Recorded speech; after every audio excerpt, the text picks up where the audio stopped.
ದೇವ್ರನ್ನ ಇವತ್ತು ಶಿವರಾತ್ರಿ ಪ್ರಯುಕ್ತವಾಗಿ ದೇವ್ರನ್ನ ತೊಳಿತಾ ಇದ್ದೀವಿ.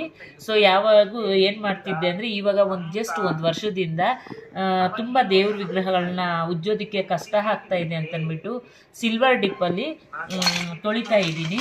ಸೊ ಸಿಲ್ವರ್ ಡಿಪ್ಪಲ್ಲಿ ತೊಳಿತಾ ಇದ್ದರೆ ದೇವ್ರ ಪೂಜೆ ಮಾಡಬೇಕಾದ್ರೆ ಅದು ಒಂದು ವಾರ 10 ದಿವಸ ಆದಮೇಲೆ ಕಣ್ಣಲ್ಲೆಲ್ಲ ಬ್ಲ್ಯಾಕು ಪೂಜೆ ಮಾಡ್ಬೇಕಾದ್ರೆ ತುಂಬ ಮನಸ್ಸಿಗೆ ನೋವು ಆಗ್ತಾ ಇತ್ತು. ಏನಪ್ಪ ಈ ರೀತಿ ಆಗ್ತಿದೆಯಲ್ಲ, ಏನು ಮಾಡೋದು, ನಾನು ಮಾಡ್ತಾ ಇರೋದು ಸರಿನಾ ತಪ್ಪಾ? ನನಗೆ ಆ್ಯಕ್ಚುಲಿ ಇಷ್ಟ ಆಗ್ತಿರ್ಲಿಲ್ಲ. ನಾನೇ ಎಲ್ಲರಿಗೂ ಹೇಳ್ತಿದ್ದೆ, ಇದು ಸಿಲ್ವರ್ ಡಿಪ್ಪು, ಕೆಮಿಕಲ್ಸು ಆ ಥರದ್ರಲ್ಲಿ ದೇವ್ರ ವಿಗ್ರಹಗಳನ್ನ ತೊಳಿಬೇಡಿ ಅಂತಂದ್ಬಿಟ್ಟು ಹೇಳ್ತಿದ್ದೆ. ಏನಕ್ಕೋಸ್ಕರ ಹೇಳ್ತಿದ್ದೆ ಅಂತಂದರೆ, ದೇವ್ರ ವಿಗ್ರಹ ಅಂದರೆ ದೇವ್ರಿದ್ದಂಗೆ. ದೇವ್ರನ್ನ ನಾವು ಆಸಿಡಲ್ಲಿ ಹಾಕಿದ್ರೆ ಹೇಗಿರುತ್ತೆ? ಸೊ ನಮಗೊಂಚೂರು ಬಿಸಿ ತಾಕಿದ್ರೇ ನಮಗೆ ನೋವಾದಾಗ ದೇವ್ರ ವಿಗ್ರಹಗಳಿಗೂ ನೋವಾಗುತ್ತಲ್ವ. ಸೊ ನಾನು ಮಾಡ್ತಿರೋದು ತಪ್ಪು, ಬಟ್ ಏನು ಮಾಡೋದು, ಟೈಮ್ ಸಾಕಾಗಲ್ಲ. ತುಂಬ ವಿಗ್ರಹ ಇಟ್ಟಿದ್ದೀವಿ ದೇವ್ರ ಮನೇಲಿ, ವಾಶ್ ಮಾಡಬೇಕು ಅಂತಂದರೆ ಆಗ್ತಿಲ್ವಲ್ಲ ಅನ್ನೋ ನೋವು ಆಗ್ತಿತ್ತು.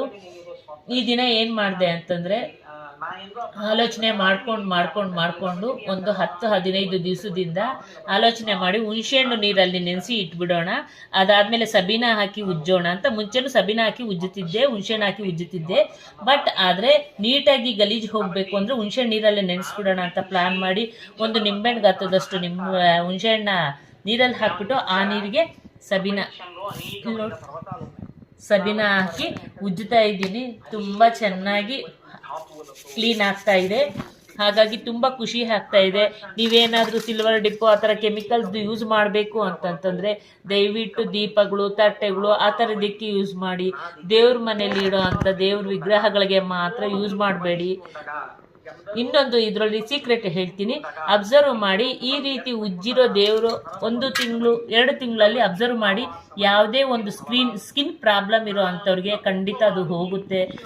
ಸ್ಕಿನ್ ಪ್ರಾಬ್ಲಮ್ ಇದೆ ಮನೆಯಲ್ಲಿ ಯಾರಿಗಾದ್ರು ಅಂತಂದರೆ, ಸೊ ಆ ಥರ ಕೆಮಿಕಲ್ಸ್ ಇರೋ ಅಂಥ ಅದರಲ್ಲಿ ಕ್ಲೀನ್ ಮಾಡ್ತಿದ್ದೀರಾ ದೇವ್ರ ವಿಗ್ರಹಗಳನ್ನ, ತುಂಬ ಭಕ್ತಿಯಿಂದ ಪೂಜೆ ಮಾಡ್ತಾ ಇರ್ತೀರಾ. ಬಟ್ ಆದರೆ ಈ ಥರ ಕೆಮಿಕಲ್ಸ್ ಇರೋದ್ರಲ್ಲಿ ದೇವ್ರನ್ನ ತೊಳಿತಿರ್ತೀರಾ.